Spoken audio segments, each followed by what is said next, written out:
Well, hey there, all you beautiful Texans. Welcome back to the James Show. It's News Talk 820 WBAP, now on FM at 93.3. Hey, wake up.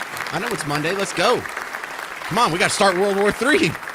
It's on the cusp. Why not? What else are we doing this weekend? David Hamilton's going to kick off the show. He's from America's First Future Series. And listen, David, that was the top story over the weekend, the meeting between Trump, J.D. Vance, and Zelensky. It was the talk of all the Sunday talk shows. It was the opening skit in Saturday Night Live. Historically speaking, when we look back in 3 to 5 years, I don't think we'll remember this meeting for 1 second, but it certainly seems to be like the most important thing going on in the world right now. Yeah, it is a big deal in one way, but I think everyone needs to stay focused on really three things. One, friends fight. We've had fights with our family members. When things are stressful, the stakes are high.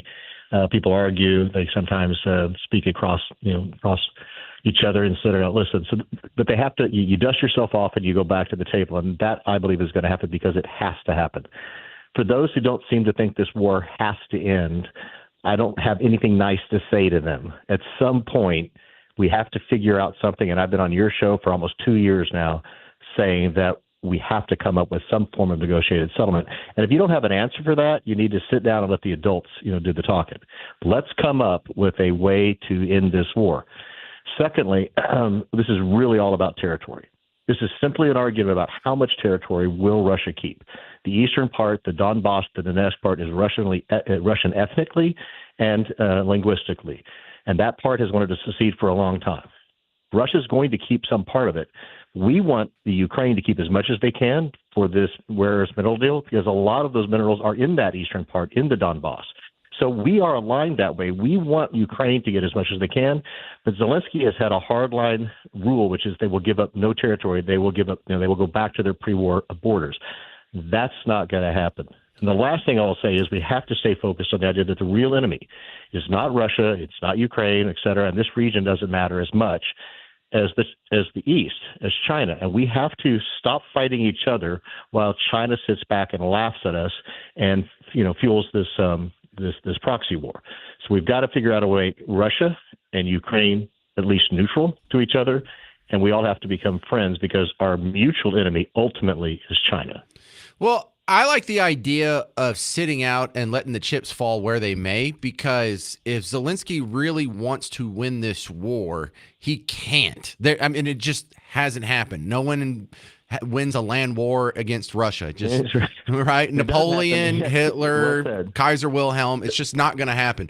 So the sooner we just wrap this up, the better, because this is what we did in Afghanistan. We kicked the Taliban out, spent trillions of dollars, thousands of lives. So 20 years later, they could be replaced with the Taliban. So we're going to kick Russia out of the Donbass, spend trillions of dollars and how many Ukrainian lives, just so at the end, Russia can have the Donbass.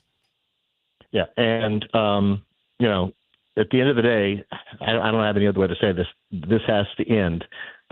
We're talking about World War III as if it's, a nonchalant weekend thing, like you said, something to be a skit on Saturday Night Live.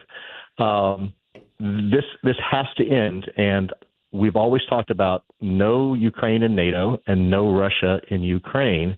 Those are the fundamental elements of this negotiation, and this is a negotiation. Sorry, Z, this is part of it. We're pulling back. You've taken a hard line approach. We're going to pull back, and we'll see. If you want to negotiate, you have to be willing to walk away from a deal in order sometimes to get one, and that's just a stage that we're at. We're all going to get back to this table because we have to. I feel like this is causing us to take our eye off the ball on other foreign policy issues, because the Palestinian-Israeli conflict still going on right now. But also, it bothers me that I haven't heard any updates on the China-Taiwan situation or China and their interference in Hong Kong. And like you said, they're the real people we have to worry about, and we're not really paying a lot of attention to them. And to be perfectly honest, I believe that this is part of their strategy. They're very happy that we're having this public argument and this fight, and all these lives are being wasted, all this material is being wasted, this money is being spent. Some of it's being put in the hands of corrupt people. We don't know where all this money is going, right? So China thinks this is great, and we're making China very, very happy by watching us flail around and do this. That's We it. have to stop. No. That's an interesting way to look at it. From China's point of view, Ukraine versus Russia is an internecine Slavic squabble, almost a civil war more than anything else. And for some reason, USA and all of our allies, we're just throwing billions at this garbage and time and effort. You're right. They got to be loving this. Yeah, when they spend their money on other things, infrastructure, espionage, finding ways to steal our IP, they spend their money on ways that we can't even fathom. They build 60 miles of 8-lane highway a day. We can't fix potholes. Yeah, I hear you on that one. All right. Don't you guys have some events coming up? It's March now. Your calendar's starting on America's Future Series. Yeah, very excited on May 8th to be having our National Security and Economic Strategy Summit out at Circle T Ranch in Westlake, which you've looked up. Great. I hope you'll come. I have a seat for you. We're planning on honoring the governor. We will have a whole bunch of national security, defense leaders, military leaders, et cetera. The event page is on our website. We're partnering with the University of North Texas, and we're creating a national security center with them. Well, I will remember that date because, David, that's my birthday. Okay, well, I'll have a cake for you. No. Don't do the cake. Don't do any presents. That's embarrassing. I'm too old. All that stuff embarrasses As long as you don't sing, you're happy? Oh, please, yeah. And at the restaurant, do not ever have the wait staff come sing to me. I never, ever, ever want that. All right. Thank you very much, David Hamilton. Appreciate it. Bye now. David Hamilton, America's Future Series. Go check him out online. Hey, so, there was a lot of consternation, and I'll play some of the clips coming up about the Trump-Zelensky visit. Can you believe he got upset because Zelensky wasn't so thankful? Can you believe he abruptly ended the meeting and kicked him out? Did you know the same thing happened in 2022? Oh, yeah, I got the receipts. You'll hear them in 4 minutes on The James Show. It's News Talk 820 WBAP, now on FM at 93.3.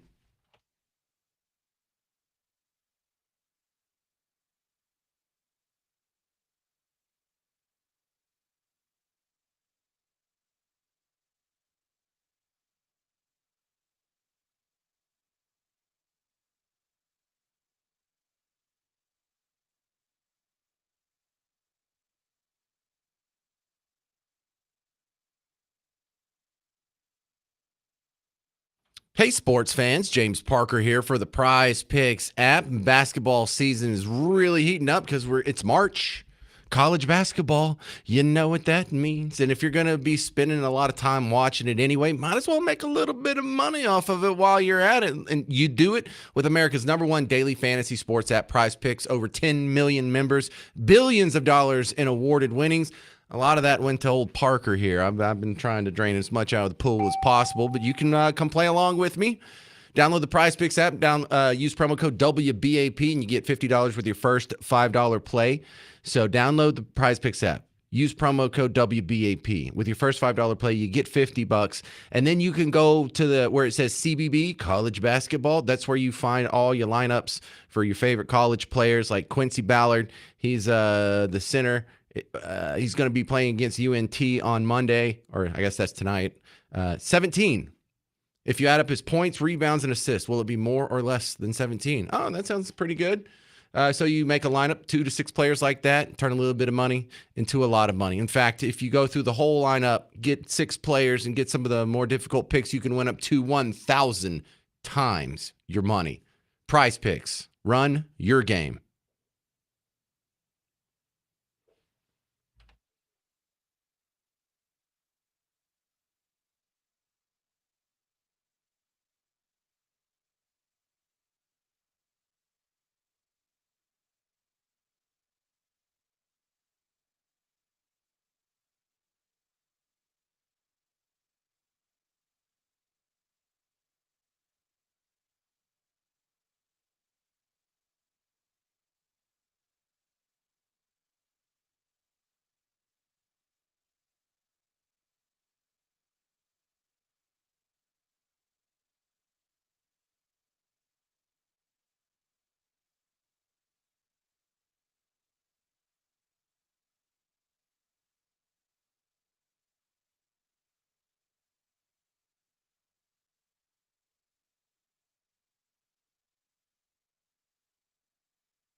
Well, hey there. Welcome back to the James Show. News Talk 820 WBAP, now on FM at 93.3. Listen, I have so much to get to today. I can't do it all first. I wish I could, because I hope you stick around long enough to hear me talk about the cheerleading championships that were at the Hutch, the Kay Bailey Hutchinson Convention Center.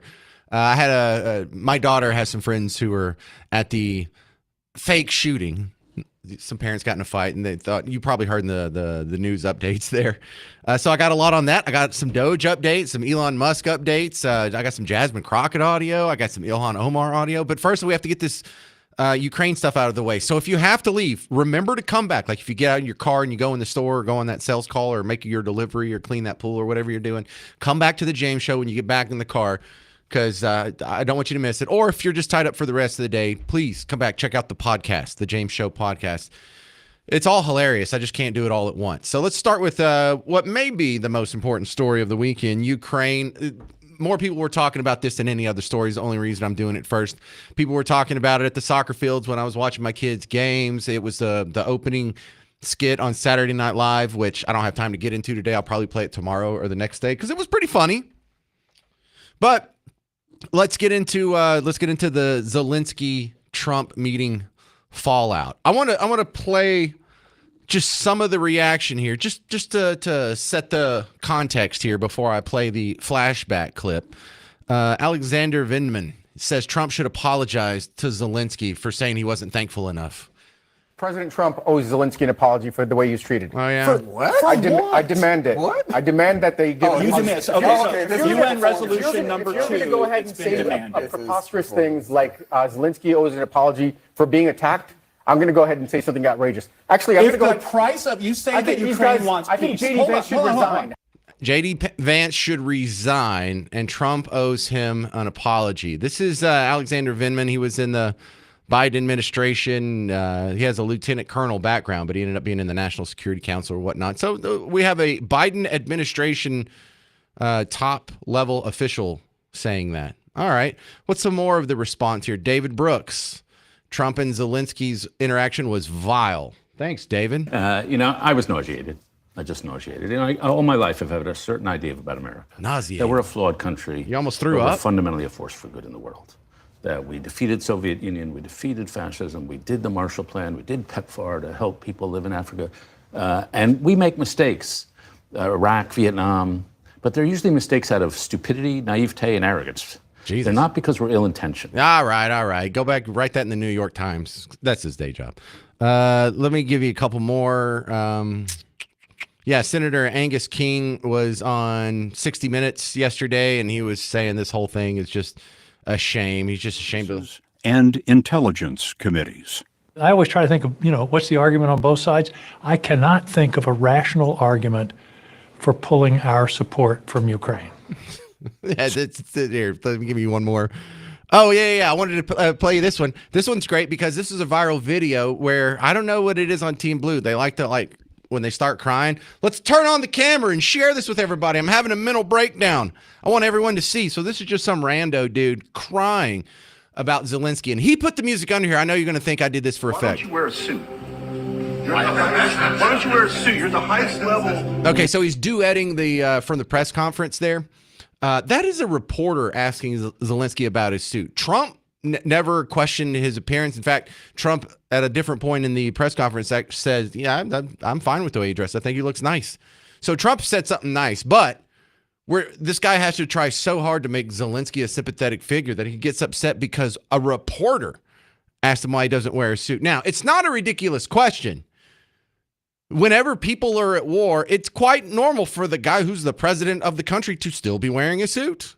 When we were in World War II and they had the conference at Malta and it's FDR and Churchill and Stalin, aren't they all dressed nice? Are any of them wearing an Under Armour jogging T-shirt? Looks like he's about to go to pitching practice. Is he in the bullpen? Is that where he just came from? But he's doing this for show. He likes to look like he just came off the front lines and is taking a breather to come back here and talk to y'all before he goes back to fighting the old communists. Why don't you wear a suit? Why don't you wear a suit? You're the highest level in this country's office, and you refuse to wear a suit. Just want to see if you do own a suit.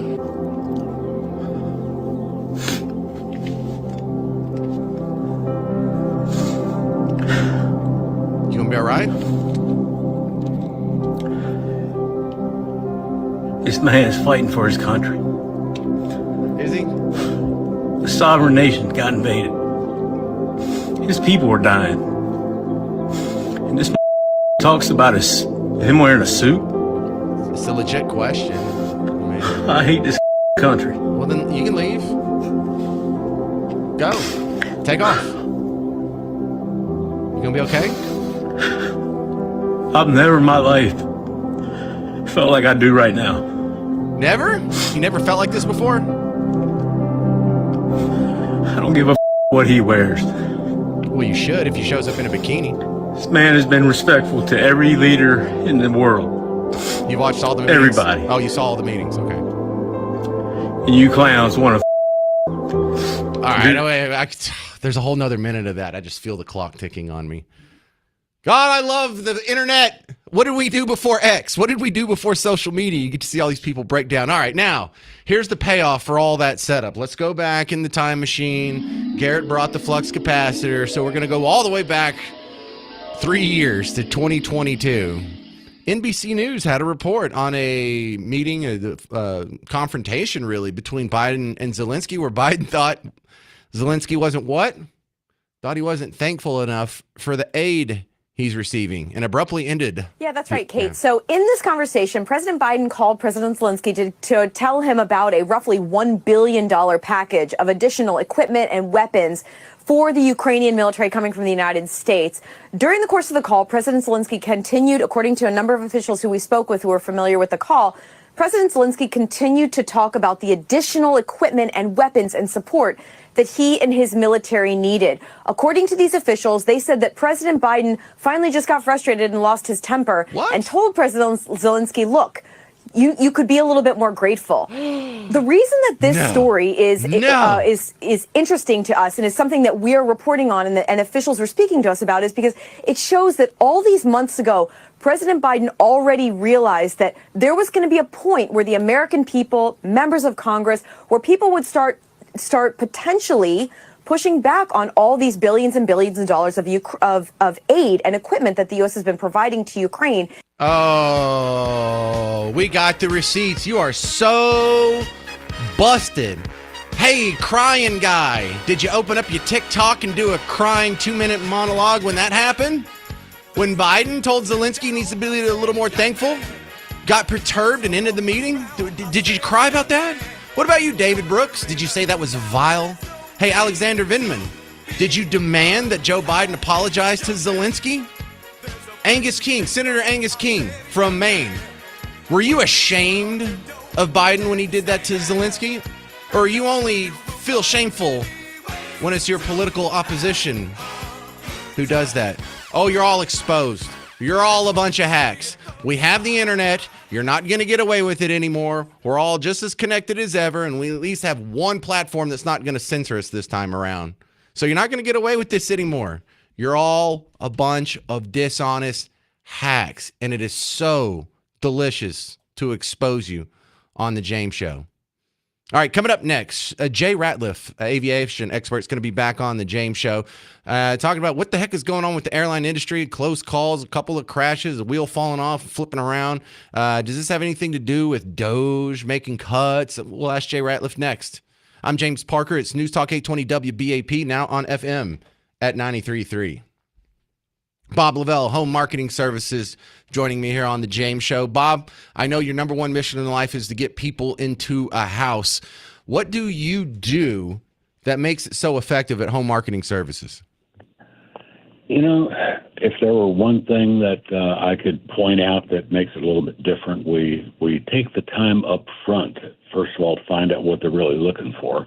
When they tell us that their credit is not that good, okay, we'll assume it's not good, but we know how to help fix that.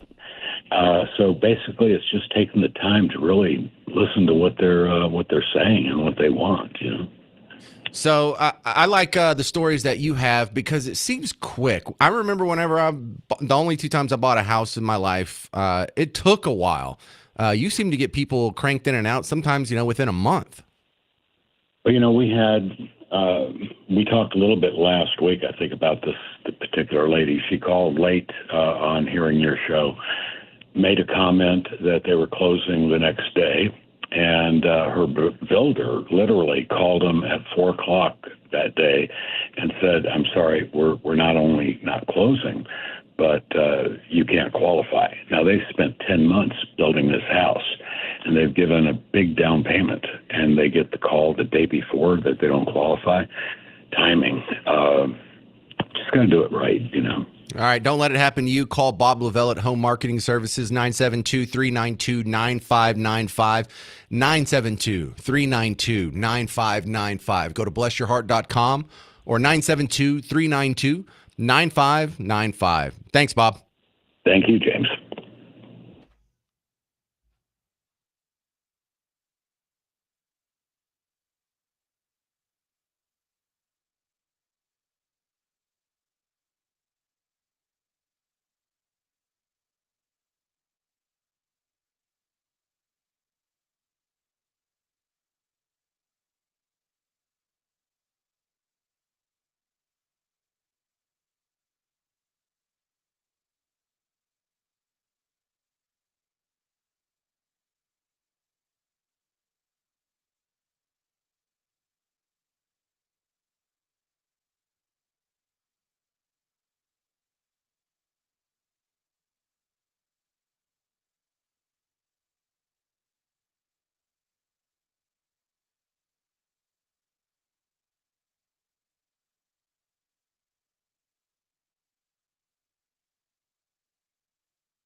Hey there, welcome to the James Show, News Talk 820 WBAP, now on FM at 93.3. Welcome to the big show. Hey, I'm coming up after my next guest, I'm going to ask you a question. In the last segment, I was playing you a guy who was crying in his phone about the meeting between Trump and Zelensky, and I've never cried about a story on the news like this dude just did. You know, like I got a little worked up at the end of Terminator 2, and Arnold Schwarzenegger had to kill himself in the molten metal pit or whatever. He's the lava or whatever that crap is. But I don't think I've ever cried at the news. Like this guy's crying, and it's not even an American story. It's not like we're at war. It's not like people are bombing us and our buildings are collapsing or we're at war with Russia. Have you ever cried at the news? Because I don't know. Maybe me and Garrett are just a little stunned because we're overwhelmed with the news all day, every day. But I don't know. I remember like working in a newsroom and the lady next to me started crying when Michael Jackson died. I'm like, what are you doing, Linda? Her name's Linda. And she's like, I grew up with him. And no, you didn't. You're not from Gary, Indiana. What are you talking about? So I don't know. Maybe I don't know. Maybe it just doesn't have the same effect on me. But have you ever cried at the news? 800-288-9227. We're going to break that down after we talk to Jay Ratliff's back on the James Show. Jay Ratliff, it's good to talk to you because we've been having quite a few aviation incidences, some of them outright crashes, a lot of close calls. What is going on? Does this have anything to do with Doge cuts? It is not. It is not. And, you know, I'm all about perspective. And, you know, I trade stocks, so when the market goes up or down and people are freaking out, I always look at the percentage of the movement because the percentage tells you exactly how bad a situation might happen to be. Now, when you're talking about accidents and reports of accidents, the same thing. I'll look at the information that the National Transportation Safety Board puts out with regards to, you know, exactly what's going on as far as the number of accidents, near accidents we've had. And the latest NTSB dashboard, if you will, that talks about just accidents themselves, they show that January and February, we had 64 accidents in January, 55 in February. And when you look at those 2 months, it makes it the safest 2 months of travel that we've had to start a year in 20 years. So when you so not only is there not a spike in issues, it's the safest it's been since 2000-ish. When you look at the number of accidents, yes. Now here's the difference. We've gone 16 years between major commercial aviation accidents, and that number combines general aviation and commercial aviation. But when you look at the fact that we went from February of 2009, the Colgan air crash in Buffalo, where 50 lives were lost, to the D.C. crash that we had last month, right? It's you've gone nearly 16 years without a major commercial accident where you've had a significant loss of life, and as a result, you kind of get used to just it's just business as usual type of thing. And when an accident happens, it catches everybody off guard. And we had two. The one in D.C. and then the Alaska plane crash that killed 10 lives. And then right on the heels of that, you had this dramatic footage of the flight in Toronto that ended up on its roof, but no fatalities there. And then you start seeing general aviation incidents where, you know, these two smaller planes collide, and you had a near miss in Chicago. And I'm getting emails from people saying, oh my gosh, Jay, planes are falling out of the sky. Every bird strike's reported, every near miss. You know, you had an employee that got hit by a truck on the ramp in Chicago, Detroit, wherever it was at. That makes trending news. So anything aviation right now is front and center because it's on the minds of a lot of people. And when you have individuals that are anxious to fly, you know, that kind of adds to it. And I never want to minimize what people go through, but I also don't want a situation to get out of hand where we think that something's worse than what it is. Yes, we had two crashes from a commercial standpoint that were, you know, just horrific. And then, of course, you had the general aviation crash in Philadelphia that was caught on video that was horrific as well. And you just have all of those happen in such a short span of time. And the thought is, oh, my gosh, yeah. And I was on so many shows, especially national shows, where people were saying that I was talking to or against. And they said, well, Jay, these things didn't happen under Biden. It's happening now under Trump, as though in the 3.5 weeks at that point in time he'd been in office, it was all his fault. And my point was, not only is it not his fault, I take exception with all the people in Washington, D.C. on both sides of the aisle that could have been working the last 4, 8, 12 years to make the aviation world through the FAA stronger, and you chose not to do it. And we have a shortage of air traffic controllers. We have technology based on World War II technology from 50, 60 years ago. The FAA gets whatever money falls off the table, never a priority. And now you're going to blame Trump for things when you could have, in your position, really made a change, but you opted not to.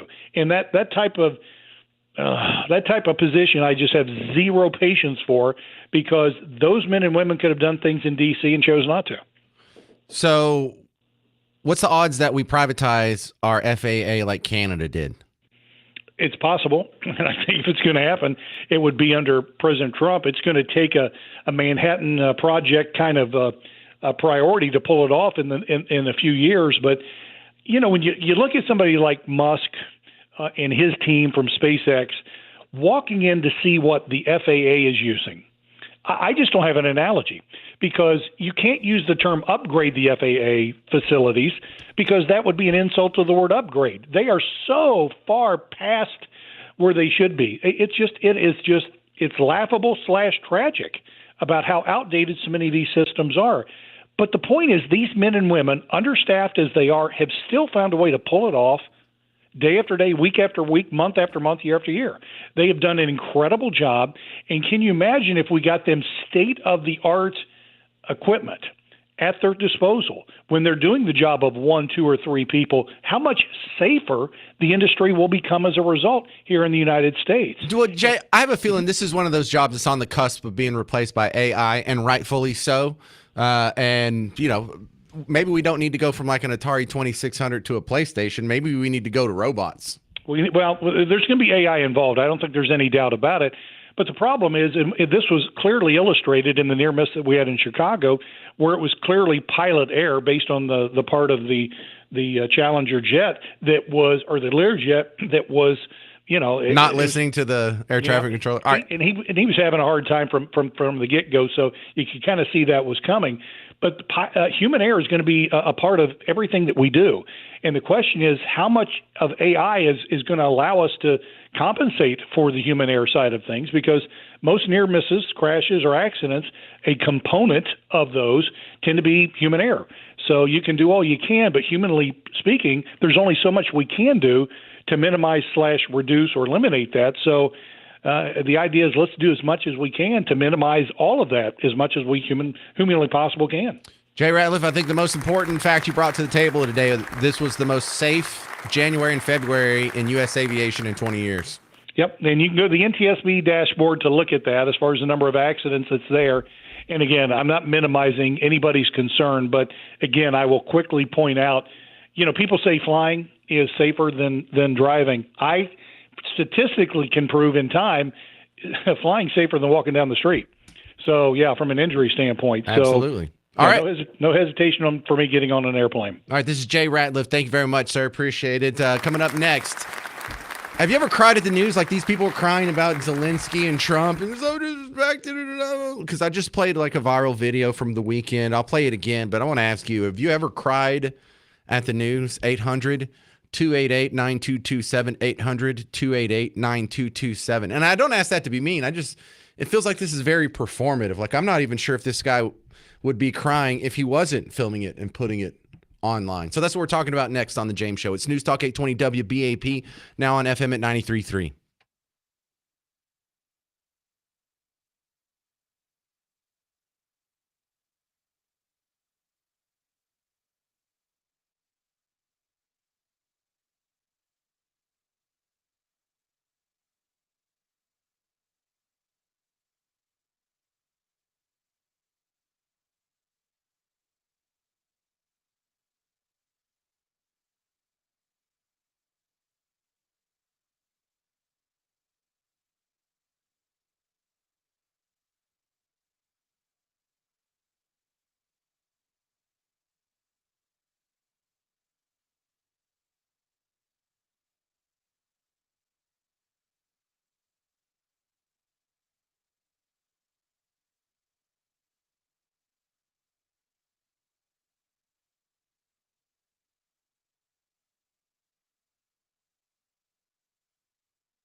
Hey there, welcome back to the James Show. News Talk 820 WBAP, now on FM at 93.3. Have you ever cried at the news?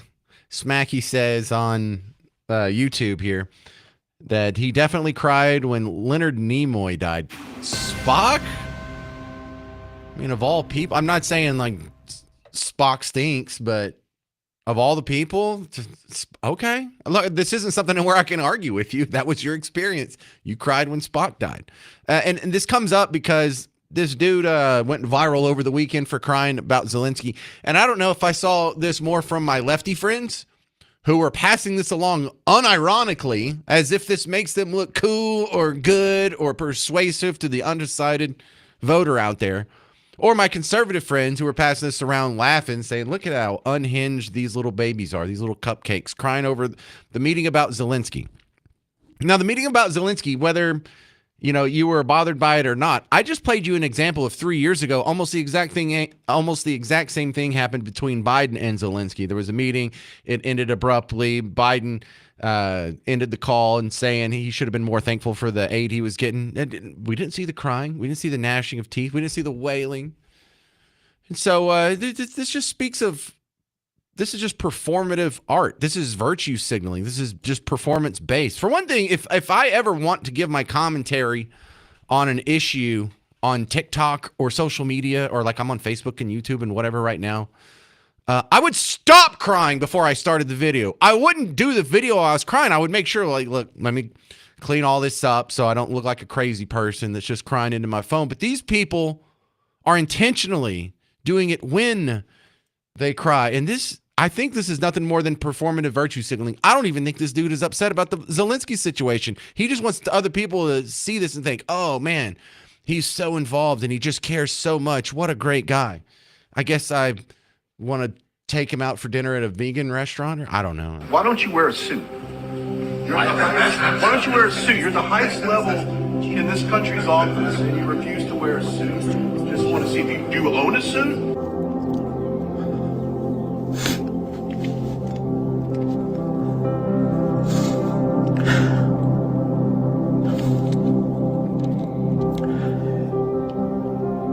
This man is fighting for his country. A sovereign nation got invaded. His people are dying. Do the dramatic pause. Talks about him wearing a suit. What is this, a Michael Bay movie? I hate this country. Like the end of Independence Day? Right. They may take our lives. I've never in my life felt like I do right now. Never in your life? Never been to a funeral or anything?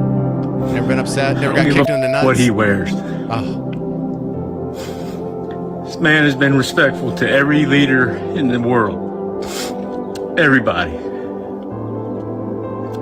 And you clowns want to do that to him when he comes over here. What, the guy in the Under Armour shirt? And then talk to him like and kick him out of the White House. That's how my wife talks to me when I wear cargo shorts. I've never been that upset at the news. Have you? 800-288-9227. Glenn and Colleen, you're on WBAP. What do you think?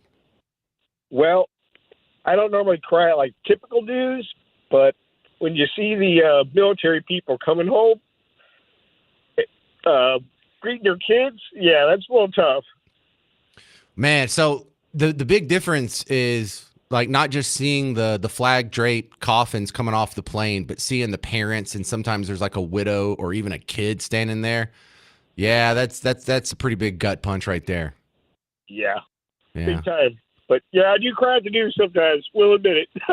Yeah. Well, were you on the verge of card? But you know what I mean. Hey, no, you're allowed. I'm not arguing with anybody on this one. But yeah, if the Zelensky meeting on Friday made you cry, I think you might need to buck up a little bit. Not you, Ken. I'm just saying. That didn't make me cry at all. Actually, I was kind of glad that Trump held his ground. Right. Most of us were kind of giggling at it. Thank you very much, Glenn. Let's try Hayden in Arlington. You're next up on WBAP. What do you think? Hey, how's it going, man? Yeah, last time I cried in the news, I was like a kid watching 9/11. I mean, I don't really get very emotional about the news. As Glenn just said, man, people watching military people come home, that's always a little bit of a tearjerker, you know, heroes of the country. But whenever it's something as trivial as watching leaders squabble, I mean, like him, I was just kind of chuckling at it. I was laying in a hospital bed at the time, I was just dying, but it was hilarious, and I myself crying over that. It's just comedic. To watch You know him what? sit there and be disrespectful. You get 3 points for Hayden. I think we all cried when 9/11 happened, at least at some point. So that's legit. Thank you, Hayden. I'll even admit that one. I'm a pretty heartless fellow. Thomas in Dallas, you're on WBAP. What do you think? Hey, James. Hey, long-time listener, first-time caller here. I don't typically cry at news either, but when that story on Uvalde, the mass shooting, 19 children lost their lives, or whatever the number was, I did shed a tear there for them and their families. Here's the weird part, though. In the Las Vegas shooting at the Jason Aldean concert, 56 people died. Did you cry? No. Yeah, see, and that's legit. Like, I can't tell you when you can and can't cry. Thank you for sharing. Right. But yeah, that's a tough one too. It's a weird thing being a human being. Doesn't always follow a logical path. Coming up next, Raven Harrison is going to be on to talk more about Trump, Zelensky, and the political situation in D.C. If you got any comments, 800-288-9227. I'm James Parker. It's News Talk 820 WBAP, now on FM at 93.3.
Well, hey there, all you beautiful Texans. Welcome back to the James Show. It's News Talk 820 WBAP, now on FM at 93.3. Let's go.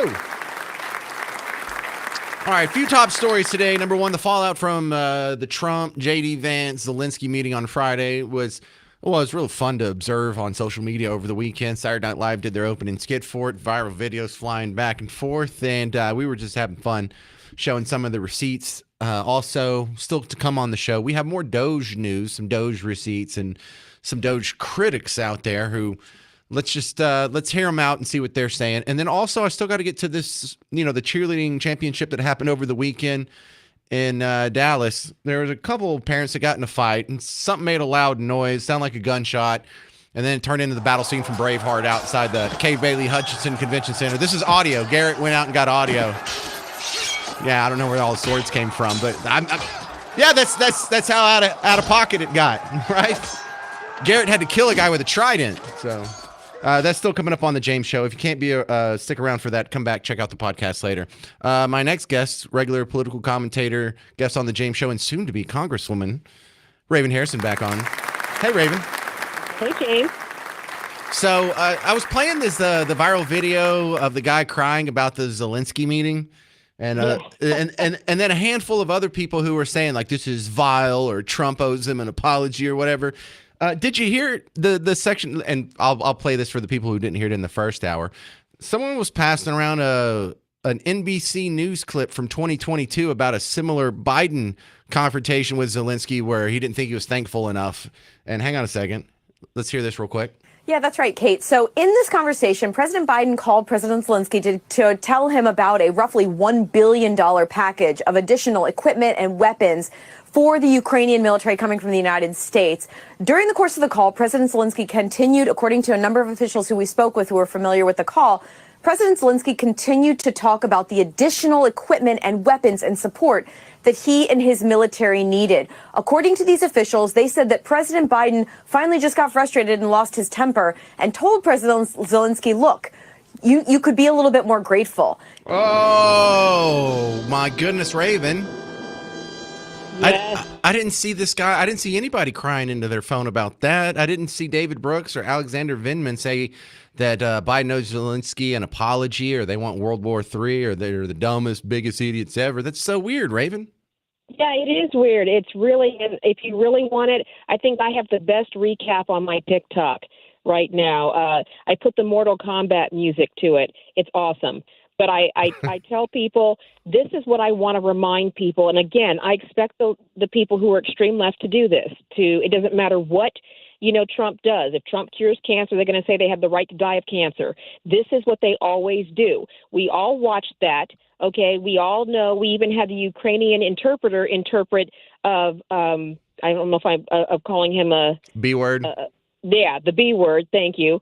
Trying to stay in the green. But yeah, those kind of things. And then let's just cap it real quick, James. Zelensky owns 15 mansions. He has 3 private jets, and he makes $11 million a month. That money is not funding the war. That money is funding the dictator, which he is. He canceled elections. He has rounded up. He's gotten rid of all the media except for one state-sponsored, and he is prosecuting Christians. There are journalists that have been killed. This guy is the quintessential dictator. We cannot support any kind of freedom and republic and democracy and be funding this little dictator. But that's his annual pay. That's just for him. All right. So I imagine that he's going to come to the deal, he's going to come to the table, take the deal, and no one's going to criticize him for it. I don't know that he can, James. The issue is the fact that if what Britain and UK, because, he ran straight out of, the U.S. and grifted right across the ocean. But the problem is that he supposedly signed a deal with the UK. If he has inked a deal for minerals with the UK, even though it was really poorly thought out, because, just for those who are listening, UK alone, you're talking about a total army of 160,000. They don't have the ammunition. They don't have the men on the ground. And that's everybody in the Army. That's including the cooks and the radar technicians. They don't have the resources to fund a war like that. So whose children are they sending to die? So I just want to remind people of that. But if they signed a deal with the UK, I don't know what his plan is to try to sign one with us.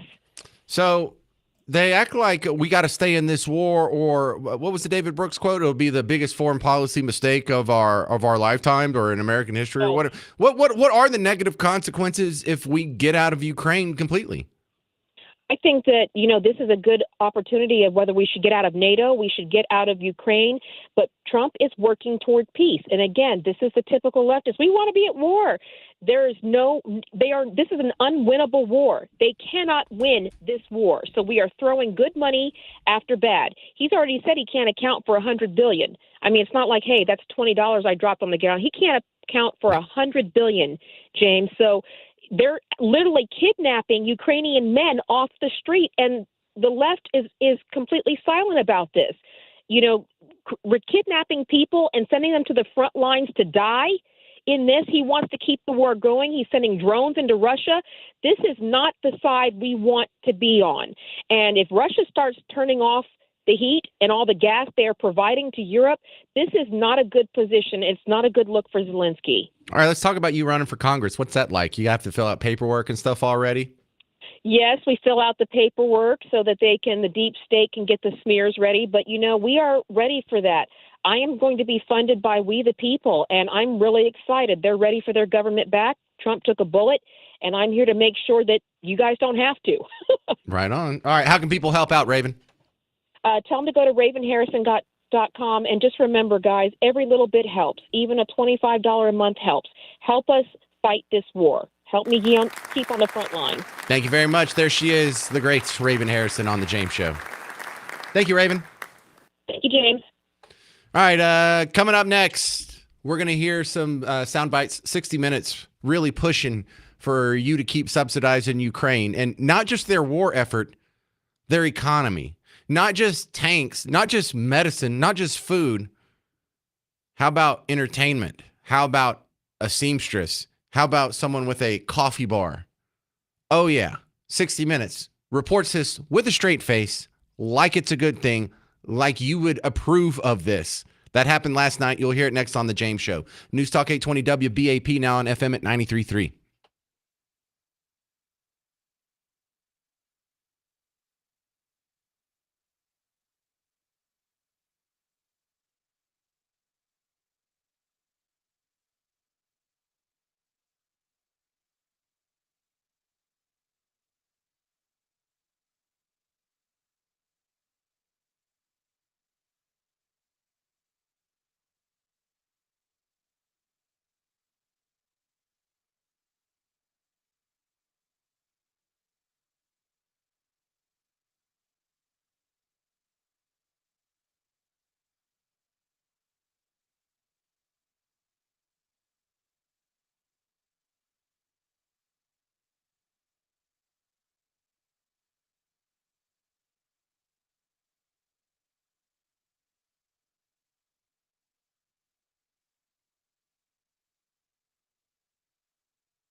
Hey there, welcome to the James Show. It's News Talk 820 WBAP, now on FM at 93.3. We have another James Show meet and greet where it's more for you people to meet each other than to meet me. But we're going to be doing that at the end of the month. Stay tuned for details on exactly when and where that's happening. I will spoil part of it. It's going to be in Plano. Hadn't done Plano yet, so you're next up. And I think the one in April, I'm looking at a place, I already have an offer from a James Show listener at a place in Grand Prairie. So we'll see if that one's works out. I hadn't even visited that place yet, so no guarantees. Just stick around. Whenever I have details, I'll pass them along. And it's not going to happen for like 4 weeks, 3 weeks anyway. So no hurry on that. I'll let you know as it comes around. If you want to jump in on the James Show, 800-288-9227. You can also send me an email, james@wbap.com, Facebook message, YouTube comment, whatever. I'll see it.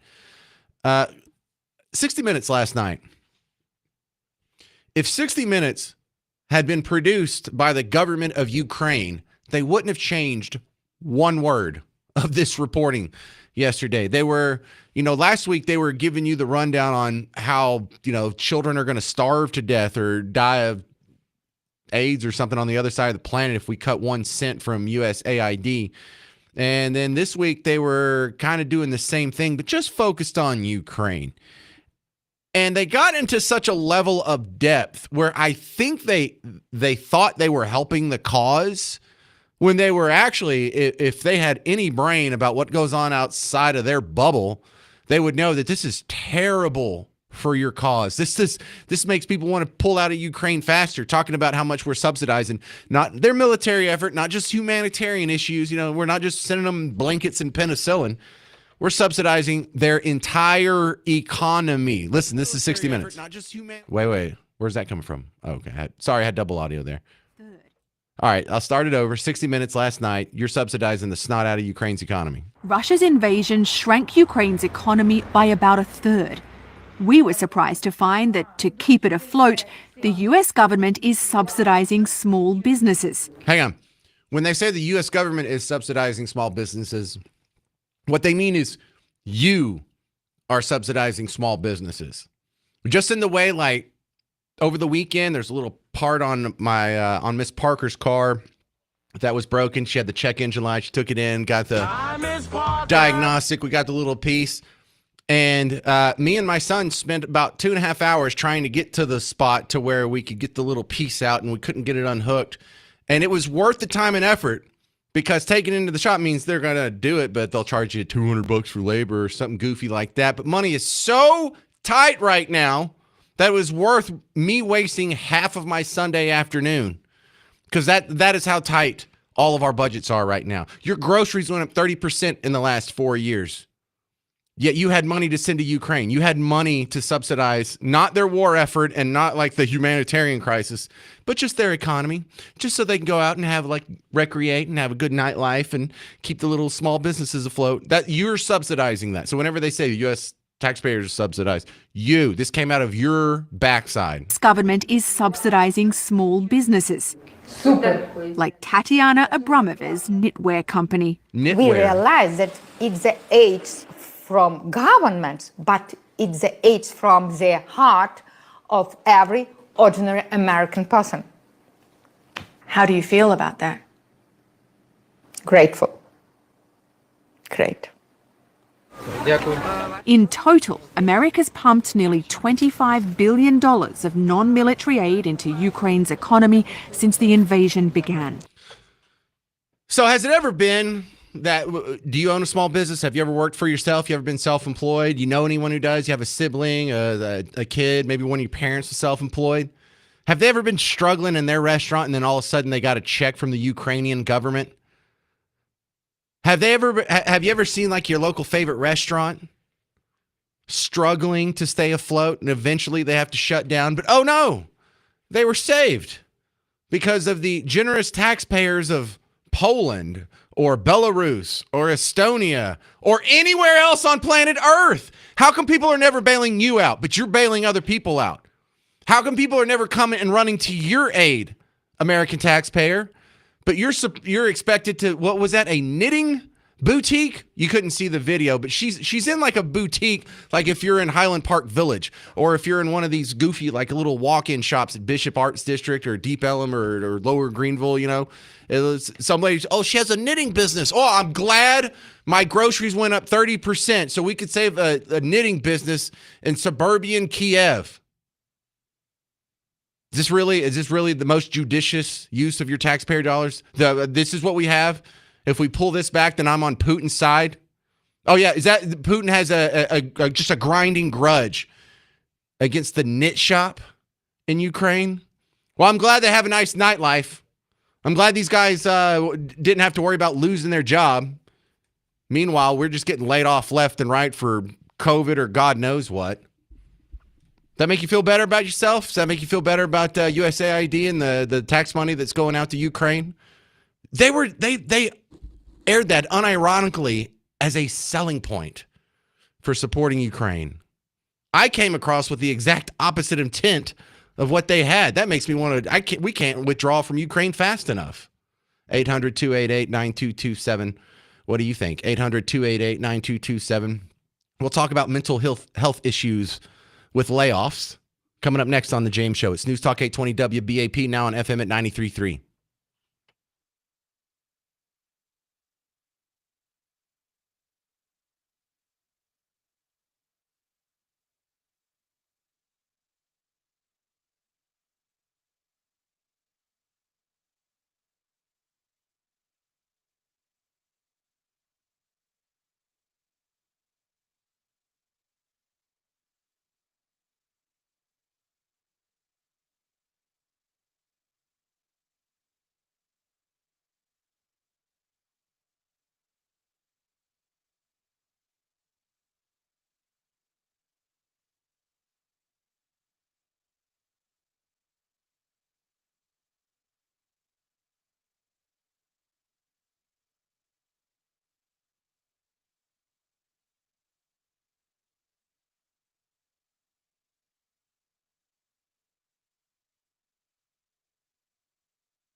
Hey there, welcome to the James Show, News Talk 820 WBAP, now on FM at 93.3. Well, there's been a lot of concern for people who are getting laid off lately, and a lot of people getting laid off, not just in D.C., but elsewhere in the federal government sphere. But really, even though they've been getting all the attention, layoffs are something most of us have to deal with at some point in time. There's a lot of people listening right now that are dealing with either being laid off or the specter of being laid off. Heck, that's almost bad as losing your job, is just sitting around worrying about it all day. Scott Allen Curley's back on the James Show to talk about how this could really put people in the dumps. I have there's a friend of mine who his company's in the middle of a buyout offer, and if the deal falls through, they all lose their job, and he just has to go to work every day with that sword hanging over his head. That's are we talking now? I'm sorry. Yeah, Scott. Yeah, we're on. We're on there. Okay, I'm sorry. How are you today? Doing great. Welcome to the show. So, thank you so much. So, what? Talk about what people go through when either they get laid off or they have to worry about layoffs excessively. Well, one thing they go through, and again, thank you for having me, is stress and anxiety is obviously the most obvious thing that folks go through, and so many times it's kind of unfortunate to say and acknowledge that many employees have a false sense of security when it comes to, their job and their job situation. There really is no true security in any job. The only security that any of us can find is in ourselves. And that's how we need to be thinking to alleviate some of the stress, in my opinion. Well, I've always been under the impression, and this is so much easier said than done, that stress and worrying, for the most part, is voluntary. You have to actively decide to worry about things. Man, it's funny that you say that. You just stole my thunder. Because what I was just going to share is that there are really only two things that we can control in the world. And that's our that's our own attitude and our own behavior. There's really nothing else outside of us that we can truly control. We may be able to influence things sometimes, but we can't control them. So if we really understand and acknowledge and receive and accept that fact that no matter what happens, the only thing we can really control is our own attitude and behavior, then let's focus on what we can control. Well, let's start taking hold of things we can control. I think one thing that would kind of lighten the load when you're worried about getting laid off is if you have some money in the bank, if you have an emergency fund, if you know that if you get laid off, you'll have, 3-6 months of cushion for you to find the next thing. I think that's huge. It is huge. No question about it. I think what may rival that in terms of importance is how much we believe in ourselves. Because at the end of the day, that's what we have to count on. That money's going to run out eventually, no matter what. But if we have a belief in ourselves and we don't take a victim stance, and if things start happening and if we lose a job, then what I suggest and encourage everyone to do is just apply the law of numbers. And this is what I mean by that. 100% of opportunities will not be denied you 100% of the time. It's guaranteed. It's mathematically impossible. Well, that's a silver lining saying there. I've always said the real antidote to being laid off, like if you never want to be laid off again, if you never want to be fired again, also you can set your own, vacation time or maternity leave or whatever, is if you're self-employed. That's really the big one, to where you have other problems, but being laid off is not one of them. That's true, and I'm a serial entrepreneur. I own several businesses, and that's just kind of what I do. And you're right. I wouldn't trade it for the world, because at the end of the day, it takes a special kind of person to really jump out there and take that leap. But I will tell you, to not be long-winded, that I would rather count on myself and bank on myself as opposed to counting on someone else to take charge of my future. That's, if things are going to go upside down, I want it to go upside down because of something I did, not because of something that someone else did. So you got a podcast starting up? You got a show, Scott Allen Curley Show? I do. Thank you for mentioning it. The show was created. I don't know how much you know about my past, but drug addiction. I was in prison for 10 years. I was homeless. Went from that to kind of changing my mindset. And now I'm the CEO of several companies, one of which is the fourth largest tax resolutions firm in the country, which is called Finish Line Tax Solutions. I wrote a book about about my journey. And I started this podcast to try to put the spotlight on other, what I call heroes next door. We're just inundated with so much negativity and nonsense, in my opinion, that I really think it's important for us to really recognize that there are heroes right within our community, right next door, that are doing amazing things, that have overcome tremendous odds. And I think they need to be recognized. And also, I think that recognition could bring about some inspiration for us. Well, I love those comeback stories, going from prison to self-made millionaire. Sounds like good stuff. The Scott Allen Curley Show launches March 19th. Look for it online. ScottAllenCurley.com as well. Thanks, Scott. Thanks for having me. All right. Yeah, I love those stories. Coming up next, there's a theory floating out about there that seems to be popular that Elon Musk is just a big dummy and he just got lucky making billions of dollars and being able to have all this influence. And really? Let's address that. Is Elon Musk dumb? 800-288-9227, 800-288-9227. You'll hear from some people who make that case, and then my rebuttal coming up next on The James Show. It's News Talk 820 WBAP, now on FM at 93.3.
Hey there, welcome to the James Show, News Talk 820 WBAP, now on FM at 93.3. I know most of the WBAP listeners out there didn't watch Saturday Night Live on Saturday, but I did. And the opening skit was a mock-up of the Zelensky-Trump-Vance meeting in the White House. Mikey Day was Zelensky, and he's wearing the plain long-sleeve T-shirt with some cargo pants. And then they had Mike Myers come in to play Elon Musk. Yeah, Mike Myers, like Wayne's World Mike Myers, like Austin Powers Mike Myers. And he did a good one. It was pretty funny. They did not actually make fun of Zelensky, though, because they're gutless, and that's okay. They can still be funny in other ways. But, you know, it's good to see like this sort of consciousness or this focus on politics, so much so that it's invaded not just Saturday Night Live when they want to say Orange Man bad, all Team Red is bad and racist and stupid. But we're getting into some like second, third level nuance type topics here. And this is for sketches on Saturday Night Live. So I kind of like that. And now the problem with making fun of Elon Musk is you can't make him an idiot. You can make fun of how he talks, and Mike Myers did a funny Elon Musk accent because he does kind of talk weird. I don't know if it's the South African accent. You know, maybe it's just because it's mixed with a little autism spectrum somewhere along there. I don't know if he has trouble with his R's. I don't even know what South African people are supposed to sound like. Like Charlize Theron's like the only other person I know from South Africa. The dude with the butter knives for legs. Remember that guy from the Olympics? These are the only people I know from South Africa. But over here in the real world, if you call Elon Musk dumb, you're off your rocker. You have lost your mind. Elon Musk is dumb. Well, your local congresswoman here from Dallas, Jasmine Crockett, that's what she thinks. He's just dumb. As it relates to X, he has never made a profit since he bought X. In fact, the value of X is 75% lower than it has ever been. So if I am going to go look for somebody to run a business, I'm going to look for someone who is going to run one successfully. And before people start screaming and yelling about, well, he's a billionaire. Yeah, when you know the right people and they'll just give you money, then you can become a billionaire too. And maybe one day all of us will have that kind of access. But until then. Yeah, so that's it. Twitter's running in the red, so he must be an idiot. Okay, well, Twitter historically only has like 2 or 3 quarters where they've ever made a profit, going all the way back through their founding. They've been a company that loses money. But, okay, if you focus on the one company he has that's failed, you're really bypassing a huge story there. Because he was one of the guys that was on the beginnings, the infancy of PayPal. Turned out to be something that almost 30 years later, that's how old we are, we're still using it. I paid for something with PayPal last week. I had to go to a soccer shop, and they took PayPal. Can you believe that? They didn't swipe your card. It was either cash, PayPal, or Zelle. Well, Elon was in on that, and he wasn't some guy that was going to pick up the coffee. He was a developer. He's a coder. He's a software engineer. Then he got picked up in Tesla. Now, he didn't start it, but he got in pretty early and turned it into what it is today. He started SpaceX, so now they're catching and reusing rockets that are falling out of space and turning quite a big profit like that. But it's government contracts, so it's not exactly the free market. But the big one I think is Tesla. Because when you look at Tesla, you're like, okay, so he made a profit selling electric vehicles, but he got all kinds of subsidies and he's gotten all kinds of help and push, and it's kind of a trendy thing. Yeah. But compare that to all of the other electric car companies. You know how hard it is to convince the American people they want to overpay by $40,000 for a car that can only go 300 miles at a time? You know how hard it is to make, you know how efficient you have to be? You know how innovative you have to be to make that profitable? Because all these other car companies had access to the same subsidies, the same programs, the same subsidized batteries and technology and tax abatements for factories and plants and whatnot. Let's go through some of them. Ryvid, RYVID, that was an electric car company. You maybe never heard of it because it already went out of business, but it got a ton of your money. Hyliion is in Austin. They quit even trying to make cars. Now they just make the electric generation from green sources, kind of like a middleman component. Nikola, that's the electric car company that was focused on the big rigs. They're based out of Phoenix. They just announced bankruptcy last month. No, wrong button. We weren't celebrating their collapse.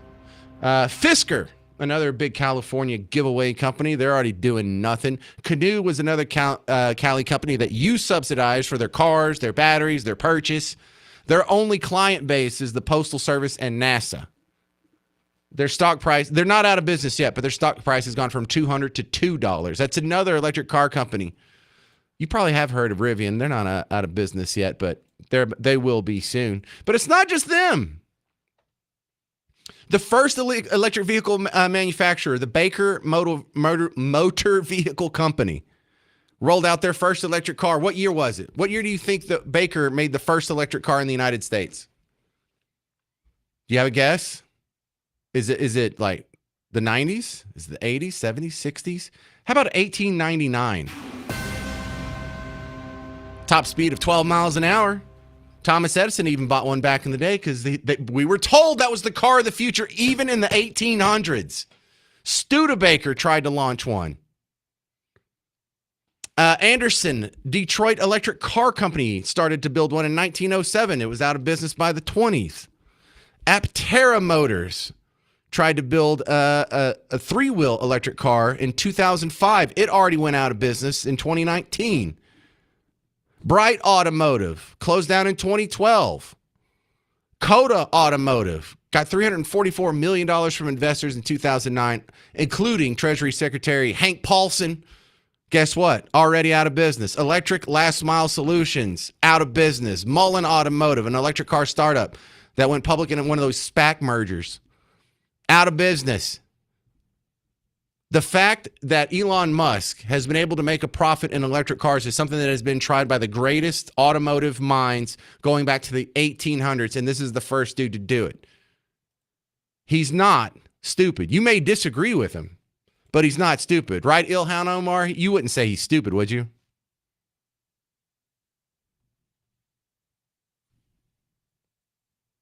And the retirement thing for air traffic controllers is also, again, it just shows how much he doesn't know. I know people talk about him as a genius, but to me, I think he's probably one of the dumbest, luckiest people to exist on this earth.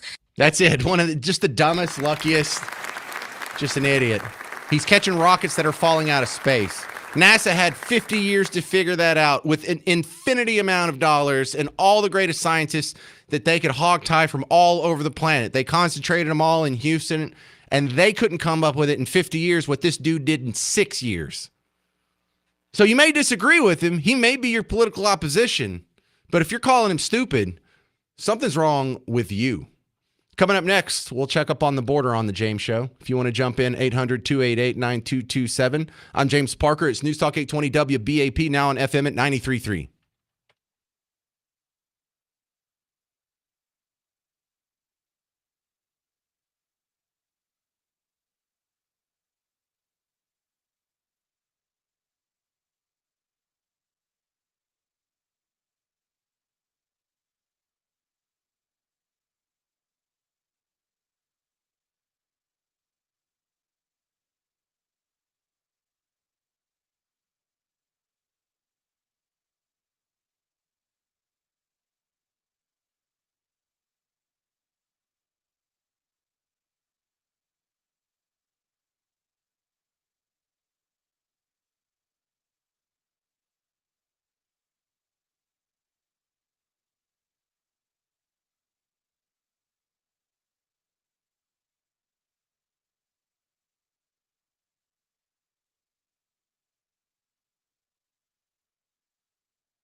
Well, hey there, all you beautiful Texans. Welcome back to the James Show. It's News Talk 820 WBAP, now on FM at 93.3. Yeah, let's go. All right, so when you wake up tomorrow, you're going to wake up and it's probably going to be raining. There's a big cloud that's going to cover most of us about the time we're waking up tomorrow. So there's a greater than zero chance it'll be raining for you. How hard is it going to rain? How long will it rain? Well, you're going to wake up and you're going to turn on the WBAP morning show because Brad Barton's entire job, his whole life's mission is to let you know how long it's going to rain, how bad it's going to be, and when it's going to get out of here and when we'll be back to normal. So anytime you see severe weather, just remember us here on WBAP. I know for most people listening, you know that it's been drilled into you for your entire life. But for the rest of us, there's new people every day who are just discovering WBAP. So just got to let them know. My next guest, Renata Castro from USA for All. She's with an immigration firm, and we like to bring her on to talk about what's going on with the border. So we've had a bunch of DOGE cuts. We've had a bunch of aid be suspended. We've had a bunch of executive orders. What has changed in your world? Let's start with for our legal immigrants. Anything our legal immigrants have to be aware of in the last couple months? Yes.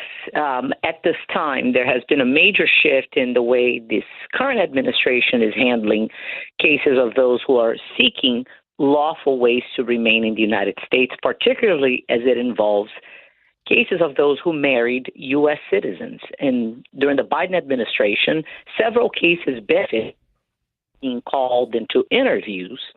And this is particularly relevant at a time where the government is reducing its workforce. So with the reinstating of the requirement of an interview in a case like that, it is expected that many individuals seeking and eligible for a lawful way to remain in the United States will see their cases take a lot longer to be concluded. And that has become a reality already throughout the United States as immigration attorneys are being flooded with interview requests for their clients in cases where a few months ago they were being processed administratively and at a lesser cost for these individuals. Are you talking about people who are applying for asylum? Or is this a wider umbrella than that? My expectation is that it will impact more people. The government has taken a much tougher stance, deport first, ask questions second.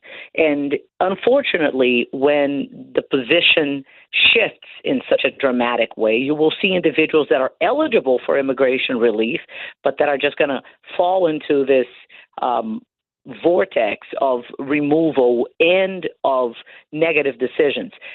This happened in the first Trump administration, so this doesn't come as a surprise. I think that this time around, Trump was just a lot more prepared to implement strategies that would negatively impact individuals seeking to come into the United States. We just didn't expect them to happen so fast. All right. What about for illegal immigrants? What has changed for them? I think undocumented aliens remain apprehensive. There's a big fear over the impending requirement to register with the federal government.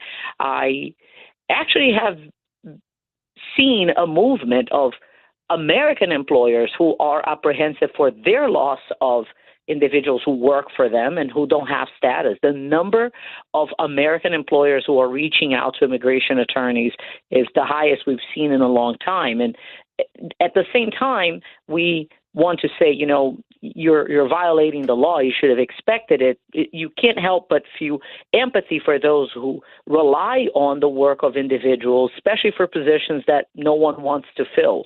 And at this time, there's not much that we can do in the short term. So I wouldn't be surprised if we started seeing higher prices in historically filled positions historically filled by immigrants in the service industry, such as landscaping, construction, hospitality, and whatnot.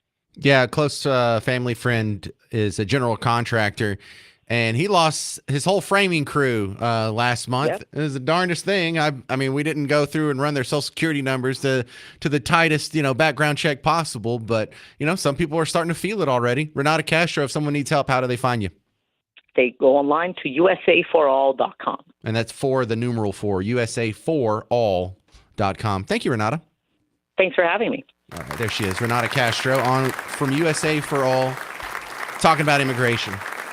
All right, we're going to look at something funny that happened in my backyard here. I'm in downtown Dallas, and just on the other side of the tall buildings over there at the Hutch, the Kay Bailey Hutchinson Convention Center, there was like a big cheerleading championship. Like, should that even be a thing? That's a different show. But some parents weren't very well behaved. They got in a fight.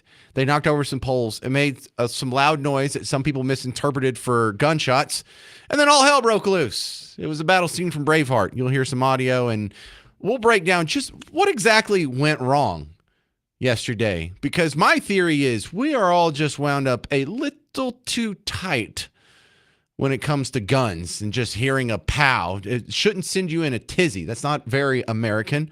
What do you think? 800-288-9227. I'm James Parker. It's News Talk 820 WBAP, now on FM at 93.3.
Well, hey there. Welcome to the James Show. It's News Talk 820 WBAP, now on FM at 93.3.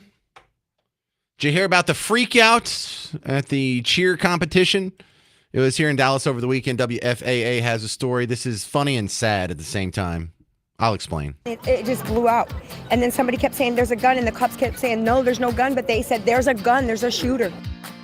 Chaos in downtown Dallas yesterday. Cheerleaders and their families ran for their lives thinking there was an active shooter. Inside the Kay Bailey Hutchison Convention Center, thousands of cheerleaders from across the country are in town for the NCAA All-Star National Championships. Some of them even took cover right outside our WFAA studio lobby. Police confirmed shortly after there was no shooter. The NCAA canceled yesterday's events after the incident. Some of those canceled events were scheduled late into the night. Today is supposed to be the final day of the championship.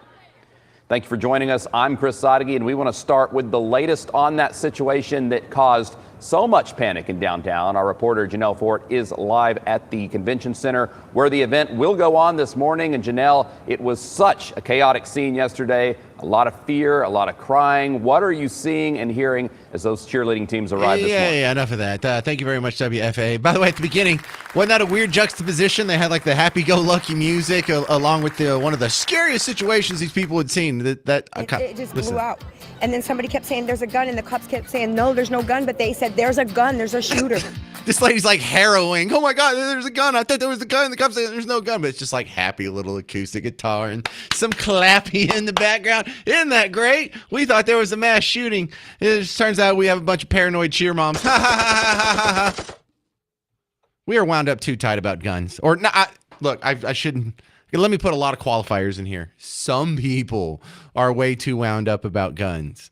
Some people have been just living in this bubble of all they see in the media is that guns are scary. And so any instance of a gun like showing up or being pulled out or brandished or anything, people lose their minds. People hear a loud bang noise like when your old car used to backfire, you know, people just hit the deck. Really? Every time you hear a loud noise, you just hit the deck? You know, more people die falling out of bed every year in America than die in a mass shooting. And that's not me just saying something to be funny on the radio. That's a real statistic. You understand that? You understand when you break down mass shootings in America? How not susceptible, how little you should be afraid of such things? Oh no, I heard what might be a gunshot. Better start running. Really? Even if it's a long ways away and it's been 30 seconds and the shots have stopped, you're still going to continue to just, soil your pants for the rest of the day? Can you calm down a second? Now, where I grew up, you couldn't see my neighbors. I lived in a big hayfield in the middle of nowhere, so you could just go outside and anytime you want, just start squeezing off rounds. You know, and I used to do that. I'd get bored, just load the gun. Here's 13-year-old Parker out there just shooting cans, shooting a feed sack, shooting random horses. No, I'm just kidding. That's a joke. Just see if you're paying attention. But, you know, hearing a gunshot, I don't want to say it was normal, but even though you couldn't see the neighbors, every once in a while, like way off in the distance, you could hear like a neighbor just, oh, look, someone else is doing target practice. I don't know. Maybe that's the Germanys or maybe that's Chris or we don't know. But you could hear guns. So, I don't know. I don't automatically freak out when I hear a gunshot. And I found that out the hard way because when I was living in New Orleans, I was on Bourbon Street one day. It was super packed. And there was two gunshots that went pow, pow. And then everyone started just screaming and running like away. And I'm an idiot. I heard where the gunshots came from, and I was looking. I'm like, oh my goodness, did someone get hit? Did the guy get tackled? Do they need my help? Is anything going on? Maybe we need to do a tourniquet or something. And I was like the white guy in a black comedian's bit, where all the people are running away except for like some idiot white people who are just like, hey, what's going on over here? Like, you know, I guess we don't have that instinct. But I guess it's not a racial thing because when you look on the video and what you saw from WFAA, this was people of all races just decided to go nuts because they heard a loud pop. You know, there are negative consequences to constantly sharpening people's razor blades when it comes to gun violence, or when it comes to racism, or when it comes to misogyny, or when it comes to people not being fair. And people have been trained to just be scared of things that are completely irrational, like wearing a mask. I need to be scared breathing unfiltered air. Say, oh my God, what hellscape of fear do you live in? Every time you hear a loud bang, you're supposed to scream your head off, grab your kids, and jump behind the bushes. At WFAA, they had a video of people like hiding behind the bushes at WFAA. Like, this is minutes after the sounds have stopped. You're just, how long are you going to hide there? It's crazy. It's crazy because this is an amendment in the Constitution. This is in the Bill of Rights. Can you imagine us treating any other Bill of Rights like it's some sort of scary thing that we just constantly have some sort of just latent fear that's always buzzing in the back of your head? So whenever you hear a pop, you just go nuts. Because I remember when the open carry, the constitutional carry was being debated here in Texas, there were people in the comment section online. There were people calling my radio show saying I should be able to go out in public without having to see some guy with a gun on his holster just in the middle where there's kids around and there's people around. And like, you feel unsafe because you see a gun? You feel unsafe because there's a right in the Constitution for us to keep and bear arms. And when someone actually exercises that right, you get nervous? Does this work for any other right that's expounded on in the Constitution? Do you get all nervous when you see a woman's voter registration card? Do you get all nervous when you see a member of the press interviewing people? Oh, my God, freedom of the press. This is so scary. We better run. Oh, my God. It's just like the battle scene from Braveheart. But we have such a misunderstanding, an overhyping, and this is all almost 100% the media's fault. You can give a nice assist to academia and celebrities who push this stuff too. But judging by the media, you know, guns, mass shootings, that's something we all need to be worried about all day, every day. It just happens all the time in America, and you can't ever get away from it, and your kid's not safe, and they have to have plastic backpacks and metal detectors. No, they don't. No, they don't. Do you realize how unlikely it is that you are going to be killed in a mass shooting? Do you know what the stats are for that? I mean, you're far more likely to die shooting yourself, and not just suicide, like on accident, cleaning a gun. Like, and it's not even close. There's more people who die in accidental gunshots than mass shootings. There's like 30,000 times as many people die from suicide from a gun. And really, when it comes to shootings, period, you know, people are worried about, you know, gun violence in America. This affects us all. Not really. Over 90% of the murder victims every year in the United States that are on the business end of a gun are convicted felons. They have a felony in their past. So I don't know. Maybe you've been running drugs for the cartel, or you've got some sort of, felonious history that I don't know about. But for the rest of us, being concerned about dying in a mass shooting is wildly irrational.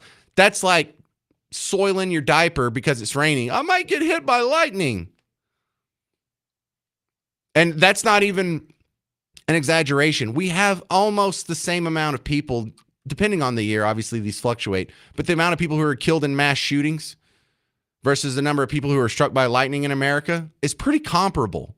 It's just like a few hundred, like somewhere between 200 and 400 a year. And that depends on how you define mass shooting, because mass shootings, you know, we had a mass shooting in Amarillo a couple weeks ago that got no attention. 11 people were shot. Why? Well, because it was at the club, and it was from a target demographic that we don't want to insult, and so we can't pin it on MAGA people, so it just flies under the radar. But when you look at like extremist-involved mass shootings or just random mass shootings with psychos, it's one of the last things you should worry about. Really, the only thing behind that is a shark attack. That's the only thing that you're less likely to die from. Oh, wait. Actually, when I look at it, you're less likely to die, or you're more likely to die in a mass shooting than both sharks and asteroids. So I guess I misspoke there. So you don't have to just go around wearing a helmet all day because you think an asteroid might fall out of the sky. Mathematically speaking, that's the only thing dumber than being scared of a mass shooting at a cheerleader convention. It's like one of the sweetest, safest, most innocent places on earth. It probably wasn't even a real fight. It was probably like a slap fight. It was probably an argument over Pokemon cards or something lame like that. Someone slipped and knocked over an American flagpole and it pops on the ground, and now we have to have a news story and people are freaking out. We all need to calm down a little bit. Guns are scary. Congratulations, Guns Are Scary crowd. You did this. 800-288-9227. 800-288-9227. We're doing Dead or Alive next on The James Show. It's News Talk 820 WBAP, now on FM at 93.3.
Well, hey there. Welcome to the James Show. It's News Talk 820 WBAP, now on FM at 93.3. You guys, there's already people on hold to play Dead or Alive. I didn't tell you what we're playing for yet.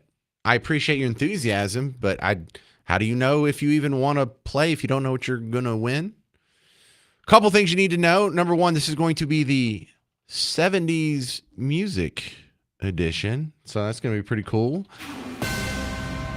And also, we're playing for 2 tickets to see Jason Aldean coming to Dos Equis Pavilion August 14th. Special guest Nate Smith, Ray Lynn, DJ Silver. For tickets and information, go to livenation.com. So if you want to go to that, August 14th, it's going to be here in Dallas. Jason Aldean. Call in right now, 800-288-9227. 800-288-9227. It's the same phone number. You call in or you text in. And also notice that if you just want to play along, you can, open an email and just give me your answers. Some people do that. Some people, they do this with Name That Artist too. They'll just email me their answers. So, like, hey, I know I wasn't playing for the prize, but I got most of them right. So you can just play along at home. Send me your results at james@wbap.com or a Facebook message or whatever. All right, all that being said, for Jason Aldean tickets, let's play some Dead or Alive.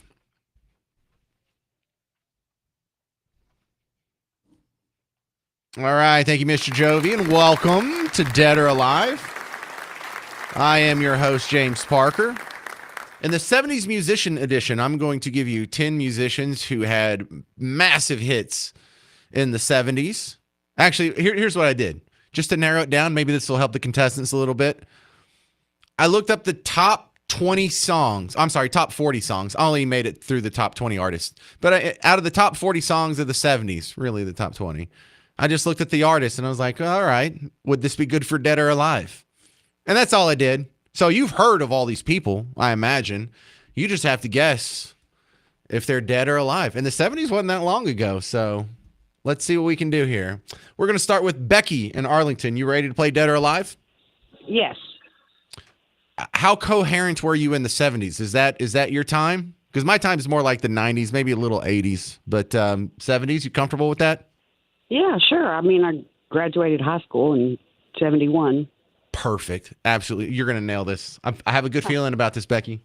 Okay. All right. Let's start off with Barry Gibb from the Bee Gees. Is he dead or alive? Dead. Damn it. I mean, he's alive. It's his other brother that died. I think both of his other brothers died. Or I think there's he might be the only one left. Yeah, you're right.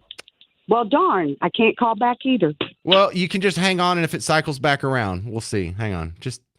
That happened last week, but that's a rarity. Cody. Yes. Cody in White Settlement. You ready to play Dead or Alive? I sure am. Well, did you hear Becky guess on Barry Gibb? Yes. And what is he? He's alive. Yeah, he's alive. All right. The other Barry on the list is Barry White. Is he dead or alive? He is DOA. Dead. Yeah, well, dead on arrival. He arrived in 2003. Gloria Gaynor, dead or alive? Remember I Will Survive? Dead. No, 81 years old, still alive. She's still with us. Out of all the disco people, that might be one of my favorites, Gloria Gaynor. Burke and Granberry, you're next up on Dead or Alive. You ready? Yes, sir. All right, the Motor City Madman, Ted Nugent. Is he dead or alive? He's alive. He is alive. I got a Ted Nugent story after the show if we got time. Robert Plant, lead singer of Led Zeppelin, dead or alive? He's alive. He is alive. Mick Fleetwood, the drummer for Fleetwood Mac, dead or alive? He dead. Nope, he's alive, 77. I just saw him in Vegas like 3 years ago. He can rock. He can barely walk to the drums, but once he gets up there, he's looks like a monkey just going nuts. Pretty cool. Who's up? Keith? Keith is the next one. Keith, North Richland Hills. You ready for Dead or Alive? I am. Lead singer of the Eagles, Don Henley, dead or alive? He's still alive. Don Henley's alive, 77 years old. He's a Texas native. That's right. Stevie Wonder, dead or alive? Stevie's passed. I have him alive at 74 years old, sir. You trying to kill off Stevie Wonder before he's done? Thank you, Keith. Maybe we will get back around to Becky. Brian in Plano, are you going to screw this up? No, I'm not. All right, I want to give you these Jason Aldean tickets. You only got to get 2 of them right. The great Bill Withers, is he dead or alive? Bill Withers is dead. Bill Withers is dead. And finally, David Bowie, or if he had been from Texas, it'd be David Bowie. But is he dead or alive? He is dead also. He is dead. All right. It almost got back around to Becky, but Brian, you cut her off. Unless you don't want the Jason Aldean tickets, were you just playing for your own honor, or do you want the tickets? Sorry, Becky, I'll take them. There you go. No, hey, you earned it. There's no shame there. No need to be chivalrous here on Dead or Alive. My big winner here. Did I just hang up on him on accident? No. Brian in Plano. He's still there. All right. So Brian in Plano just won 2 tickets to see Jason Aldean coming to Dos Equis Pavilion August 14th with special guests Nate Smith, Ray Lynn, and DJ Silver. For tickets information, livenation.com. This has been Dead or Alive.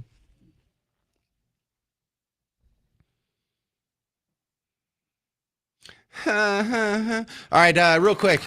So I got the first time I met Ted Nugent, it was on the phone. I was like the sidekick on a satellite show like 20 years ago. And this guy calls in. He's like, hey, James, it's Uncle Ted. And I go, Uncle Ted? Yeah, Ted Nugent. And I'm like, yeah, and I'm the drummer for Molly Hatchet. He goes, no, seriously, this is Ted Nugent. And I'm like, well, look, you're doing a good Ted Nugent impersonation. If you could tell me your real name, I'll go ahead and put you through and you can do this whole Ted Nugent bit on the air. And he's like, no, this is really me. And I'm like, well, I don't buy it. And so he gave me the number for his manager. So I had to call like Nugent Enterprises in Detroit, and some lady named Linda answered. I'm like, hey, you're the manager, you're the guest booker for Ted Nugent? She's like, yeah. I'm like, some guy just called and said he wants to be on my show. I'm on a talk radio show on Sirius. She's like, yeah, that's probably him. Go ahead. Here's his cell phone number. You call him back.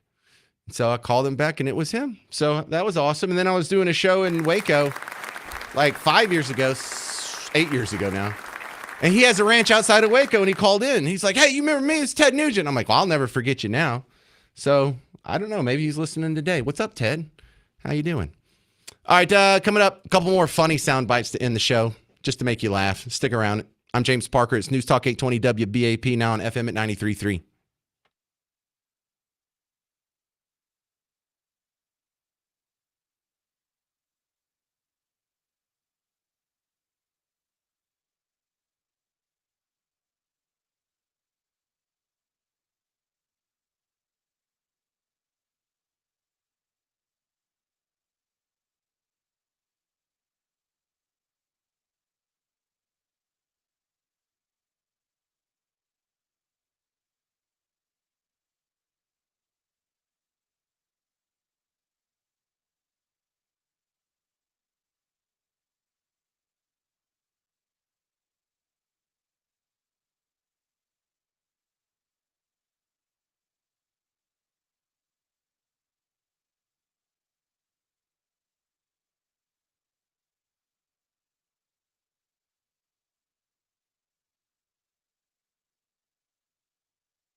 Hey there, welcome to the James Show, News Talk 820 WBAP, now on FM at 93.3. We're going to have a fun show tomorrow. Look, there's some ugly weather that's coming in tonight. We'll start off talking about that, and if it's getting bad, we'll probably spend a nice chunk of the show focused on that until we're back to normal. But a couple things that I just want to put in the back of your mind in case you see something between now and tomorrow's show. You maybe read up on it and be ready. Give you a little homework. Did you hear about this idea for $1 billion water park in Allen? Which it sounds fun to me. The more water parks, the better. If we have the population to support it, heck yeah, why not? But this is coming into the debate that happens with so many of these developments, whether it's a Mormon church in Fairview or apartments in Princeton or now a water park in Allen. There's some locals who just don't like the idea. They're like, oh, how dare you improve? How dare you invest $1 billion in my town? That might make my on-street parking a little less convenient. I never get these arguments. Also, I have audio of their state reps that go around town doing town halls where they go get in an auditorium and they invite the town in to explain their position on some of the big issues of the day. And I have noticed, and you probably have too if you've been watching the local news, that they get shouted down a lot. And sometimes they have to end the town hall early and they don't get to say their piece and they don't get to do the question and answer session because there's just loud boos and screaming and cussing and people interrupting and holding signs and chanting and singing songs. And if you're interrupting the public discourse about contentious issues instead of actively debating the people based on the merits of your position, you're probably the fascist. You're probably in the wrong. You probably don't have a good argument. So that's going to be a little bit of what's on the show tomorrow. Just want to get you set up to come back for that. But I want to end with something similar to that. Have you seen the stories about Tesla protesters? And it's not like a one-off or anecdotal, like, oh, this has happened twice. This is a sustained pattern of not even single people, like groups of people going to their local Tesla dealer or auto show or whatever, and either spray painting the place up or surrounding the building and spray painting crap. They show up with signs and chant and sing. You'll hear some of it in a second. But this is another issue where if you're going to people's places of business and harassing their customers and trying to put them out of business based solely on their political ideology, if you're using violence or intimidation to advance a political agenda, you have just met the definition of terrorist. Now, if you are doing that combined with damaging property, combined with shouting people down at town halls, you don't have the right to call other people fascist. Guess what you are? So here's, just so you know I'm not making it up, some Tesla protesters last week. There was a lady that went in and started spray painting Cybertrucks. And so instead of punching her unconscious and dragging her out on the sidewalk for the cops to pick her up, all they did was go hit the deadbolt so the crowd of other protesters who were on the outside couldn't get in and do more damage. And they're just watching her damage these cars, not doing anything about it. But listen to this real quick. Nobody voted for Elon Musk. Nobody voted for Elon Musk. Nobody voted for Elon Musk. The drum really helps. That sounds like 10 times better if you have a drum or an instrument or something. Sounds like you're not making it up on the spot. Nobody voted for Elon Musk. Where were you people? Did y'all say the same thing about Anthony Fauci when he destroyed all of our lives for 2 straight years? When millions of people lost their job over mask mandates and vaccine mandates and lockdowns and air travel restrictions. No, nobody elected Fauci, but that didn't bother you when he was on your team. If your only complaint, or if your first complaint, or your biggest complaint about what's going on with Doge and the Trump administration or Elon Musk is that he wasn't elected, then he must be doing pretty damn good. Because I can look at what's going on in my political opposition and tear them down based on their policy preferences. But just because he wasn't elected, so what? We should still be on the hook for the taxpayers funding another global warming coloring book in Malawi? God, thank you so much, God, for making our political opponents so dumb. That's going to do it for the James Show today. Don't spray paint a Tesla. Just try and behave yourself And we'll come back and do the show again tomorrow. If you need more James Show action in the meantime, go check out the podcast wherever you're already listening to podcasts. Follow us on Facebook, Twitter, X, whatever you're on. Look for WBAP. Look for James Parker. Every follow, every like, every share counts, and I love you for it. Mark Levin's coming up next. I'm James Parker. This has been The James Show on News Talk 820 WBAP, now on FM at 93.3.